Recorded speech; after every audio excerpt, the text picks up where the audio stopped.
The rain in Spain stays mainly in the...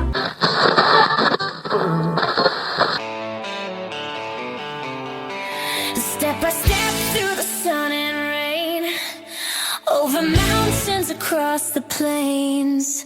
WCBH is on the go. Join us as we walk the Camino.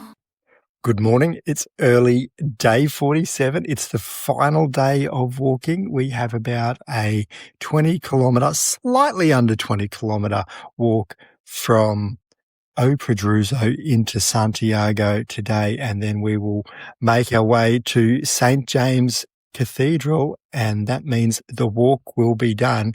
We're all up bright and early. We're very, very excited. Sherilyn, how do you feel? Yeah, I'm very excited. Glad it's the last day and we get to sleep in tomorrow, which is nice, and hoping that the weather finds up just a little bit for us. It feels a bit like Christmas morning. What are you more excited about? The sleep in tomorrow, the fact that we don't have to pack the bag, the fact that we don't have to change the hotel, or the fact that we will have completed 790 kilometres? No, I think it's all of the above packaged into one. So we'll update you across the day, but we are excited for the final day of walking.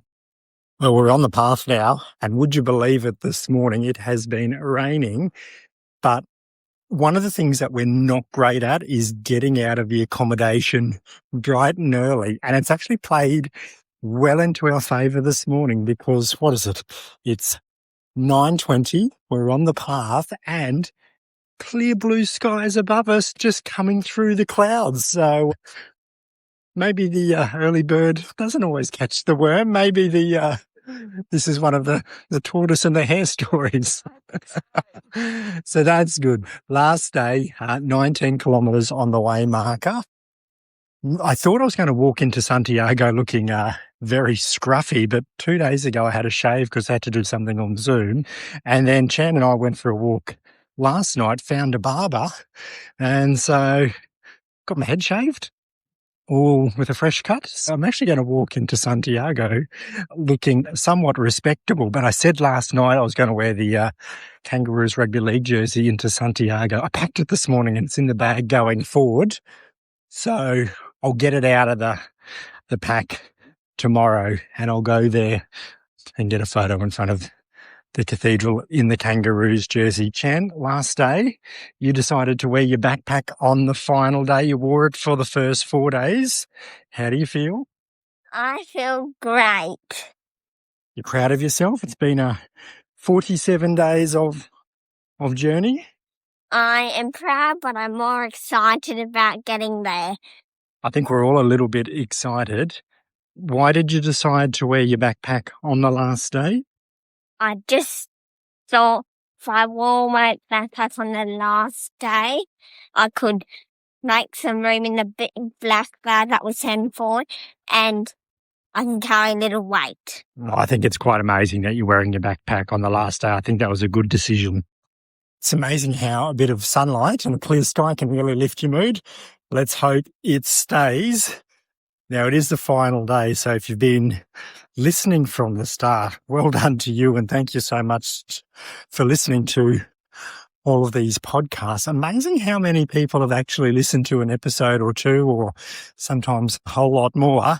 Just having a look at where the listeners have come from.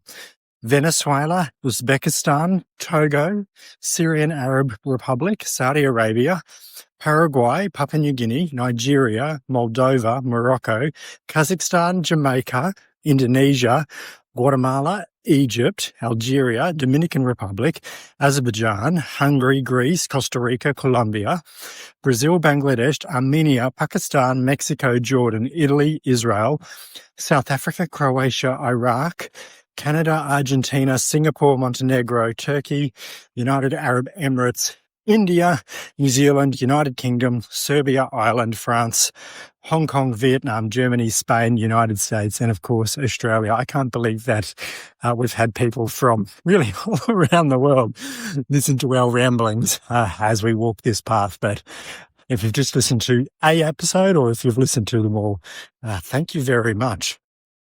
Well, there's a large park reserve on top of an alto just before we make our way into Santiago, Monte de Gozo.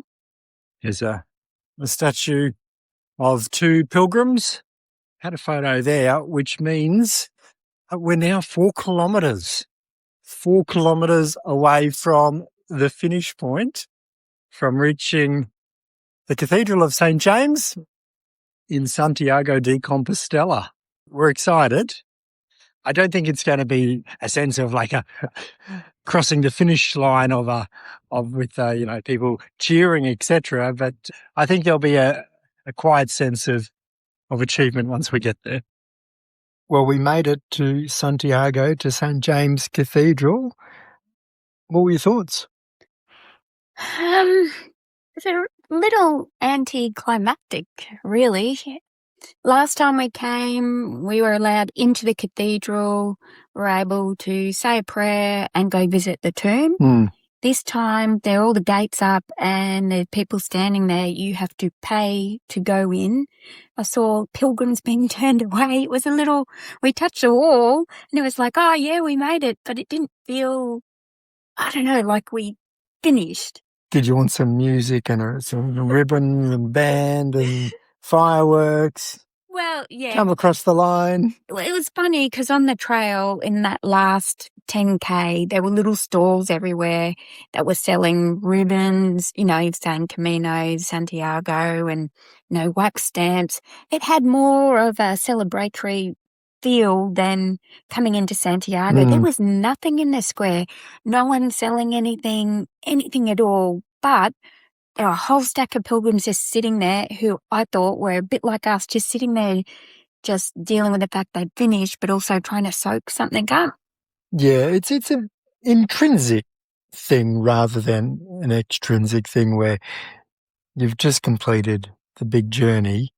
You should feel really proud and really good about it, but it would be nice if there was something reciprocal from, I don't know, the organizer of Santiago City had put something on. I imagine if it was in Singapore, there would be so many things happening to celebrate the fact that you had done this, but it wasn't. It was, you're on pilgrimage, you're on the journey, you're walking, and I know you finished.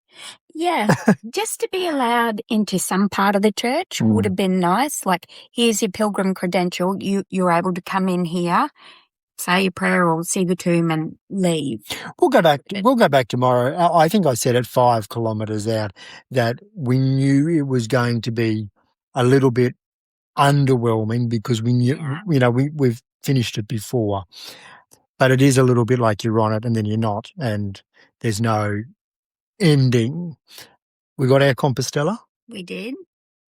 That was a very streamlined process. So we've got our certificate, which is in Latin, includes our name, includes the distance. That's all great. And we got our final stamp in our credential. We well and truly filled our passport. We were stamping on pages that weren't even meant for stamps. So we did all of that. Yeah, I suppose we'll have more reflections in the next few days, but it's going to be a weird thing tomorrow, waking up, whenever we wake up, not to an alarm, no need to pack a bag, no need to get out onto the course, and it will be a bit different to a rest day because we've got a couple of days here before we have a couple of days in Madrid. Yeah, it'll be nice not to get up, to have to pack the bag, to get all the gear on, put on the backpack, particularly if it rains, which we've been blessed. Like today it drizzled a little bit. Just held off enough. Yes, so we actually got to come in and it was dry, but it'll be nice to not have to do that and not wake up to an alarm. I was thinking that, you're right, like it is intrinsic and that the reward is each day of walking, all the things you see and the people you meet and the experience you have. But it's like when you come in, every village you would go into at the end of the day, there'd be some sort of experience you have. It's like when you come into Santiago, there's nothing. And I was thinking about that across the final day. all the amazing cities, towns, villages that we've been to, all the people that we've met, be it other pilgrims or people that we've met in the towns. Think back to day one when we were starting and we were going to go this way and this old man stopped his car and then said, no, you go this way. Like all the amazing people that we've met on the journey. The food, all the great food that we've tried. All the great food that we've tried and then got sick of. Such Tortilla. yes. Ham. Ham. More bread. But we've eaten some amazing food. The weather, okay, the Galician region, just like last time, was wet. But pretty much all the other time, we've been really quite fortunate with the weather. The scenery that we've seen, like waterfalls, forests.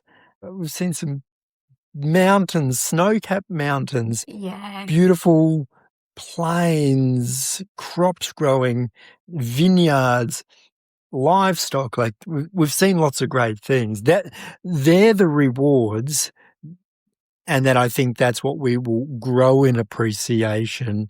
The crossing a ribbon, a band playing. I know that's not what you're after, but like that sort of thing is not necessarily the reward. It's thinking back and go, wow, 47 days on the journey. How many rest days? 5? 4. Pamplona. Yes. Burgos. Leon. Sarria. Yeah. Okay, so 43 days of walking, 4 days of rest day. Oh, wow, just even thinking back to Pamplona. Have you got a favourite town, village that we've been through, or is that something that we'll sit down, we'll go through the photos, we'll go through the list and... I think it's something to think about. Still in my head are those little mountain villages that I absolutely loved, where we made the ascent and then we were across the ridge. There were a whole string of them. They were just beautiful and the locals were lovely and every castle we stayed in was just beautiful and the views are beautiful. So that would be up there. But yeah, to single out one would be really hard. So maybe we give it 24 hours and we come back on and we do a follow-up pod around best thing that we've eaten, best town that we've visited, best accommodation, most beautiful. I don't know. Maybe we do that, maybe we don't. But there's been lots of great things about it. Are you feeling fitter? I do feel fitter. Today you were saying, today was quite hilly. We were going up and down a lot of hills and some of them were quite steep and unrelenting. They went forever. And you were saying, do you notice our fitness? And I said, I still don't like hills. Like I'm always feel like I'm out of breath. And he said, no, we're burning. We're just powering past people because they're on the last 100K. And so they're sort of day 5, maybe day 6, because they're doing the last 100K and they're still developing that where that was us 40-something days ago. We did. We went up the hill. There was no stopping. So I do feel fitter. What I wanted to say before is in the ending, it's not a ribbon or whatever, but to be allowed in the church, to be able to experience a church, to finish with a mass because we started with a really nice pilgrim mass. Yes. In Roncesvalles. So but we'll do that. We'll get to do that. We will. And I know that, but that would finish it. Yeah.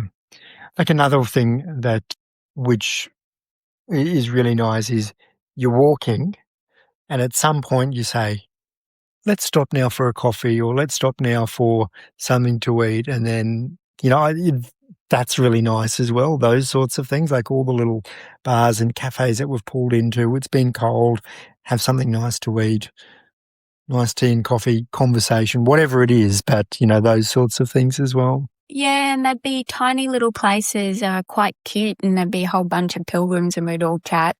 That was really, really cool, part of the experience as well. We're very fortunate. All 3 of us are in one piece.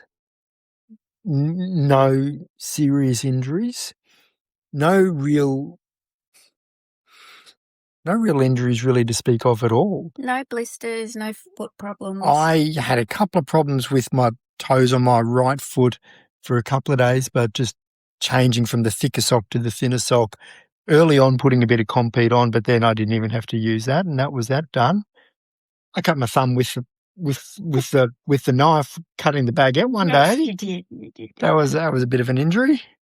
Got sunburnt one day, but but we've been really, really fortunate around those sorts of things as well. And like, not everyone has. Like, I noticed today a couple of people were limping and using their stick because they were injured, not because it was assisting them.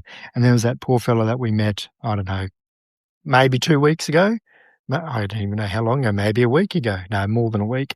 But he was stuck at that albergue with his He was a week out. with his rolled ankle or something like that. So no, we've been really fortunate, because it has been wet at times, and it's not that we haven't slipped. I haven't slipped over, but I haven't slipped over, but like we haven't. I did. Yes, just the once I think you did. Yes, because I got distracted by birds. By birds, but we haven't rolled any ankles or anything like that. So that's been really fortunate. Interesting seeing some of the other photos of people days behind us. It's still snowing out there. Yes. We've missed all the snow. Well, we're talking about that. I think every place we passed, it seemed to be a few days later, we'd feel the temperature drop, and then like, oh no, it's snowing here. I think we sort of left the snow behind us wherever we left. So what was the official kilometres? They said 779.5 kilometres is the official tally On the Compostela. from St. John to Santiago if you walk. Now, we do know that's plus or minus, depending on if you took any of the alternative Yes. paths, etc., which we've done the occasional one here and there. So it's, just shy of 800 kilometres, which is a huge effort. 47 days. Do anything for 47 days, and that forms a habit, really. Like 47 days, that's more than a month. It's coming up on the 2-month mark almost, isn't it? That's a long time. It is a long time. If you do something for 47 days, like if you got up and did push-ups every day for 47 days, or if you change your bedtime for 47 days, or if you ate healthy for 47 days, or if whatever you do for 47 days, that's a significant block of time. February 28th was the date that we started. Yes. February 21 was the date that we actually left home in Darwin. So it's been a significant exercise, as well, significant financial exercise as well, to be able to get this done. Look, on average, what have we paid for accommodation per night? But €80 probably the average. There's been times where we've had to pay up to €100 a night. There's been times where we've got it a little bit less than the 80, but about the €80 mark. Food-wise, each day, €50? No. More than that, I think. About €50 average. Sometimes we've usually eaten out once a day, and then we've also gone to the local shop and bought stuff. And then that's kind of been the dinner and the breakfast, and then we've eaten out. But sometimes we've had a nice meal out for dinner. Yeah, possibly about maybe €50. So on average, we're probably looking at about €130 per day, €140. That's a lot. Yes, it is. So a significant financial exercise as well. We need to go on a detox from all the things that we've had on the Camino, and financial detox as well from booking all the accommodation. More a detox from some of the Ham. Yes, ham, and we spoke Chocolate. about chocolate and biscuits and the soft drink, the drinks that we were having to sort of just pep you up along the way. Tonica, Aquarius, Cass. We were starting to have less and less of that, because we were, instead of having the 5K breaks, we were powering through to 10 or trying to get to 12 kilometres, so then we'd have one break and go. Yes, absolutely. And steps-wise, look, I think today I've done something like 35,000 plus steps today. So that's significant. All right. Well, as we said during the day, if you've been listening to our podcast, thank you very much.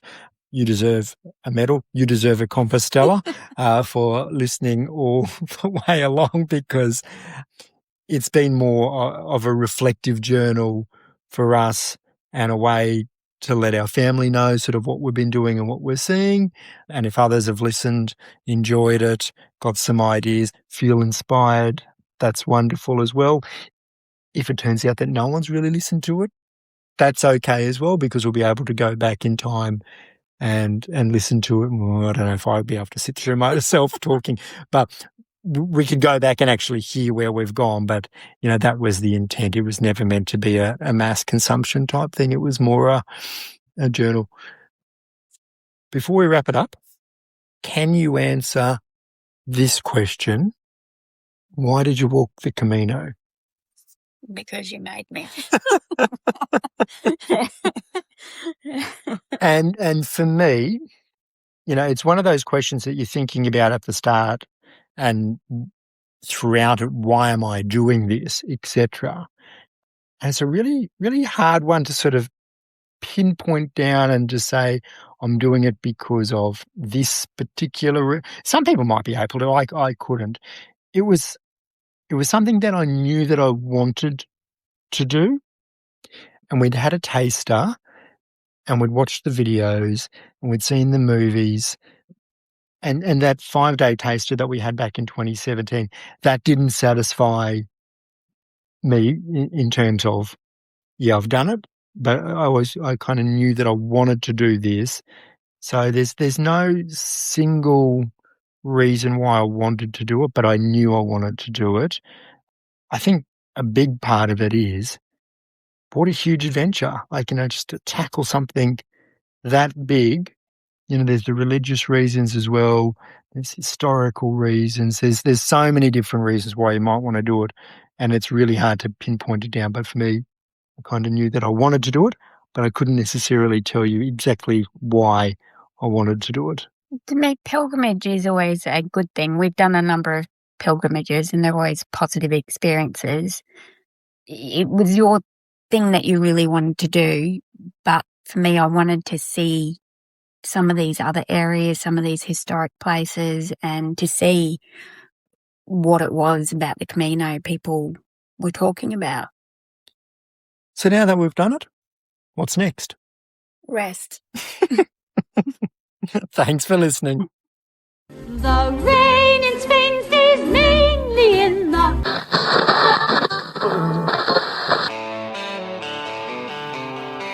Step by step through the sun and rain, over mountains, across the plains. WCBH is on the go. Join us as we walk the Camino.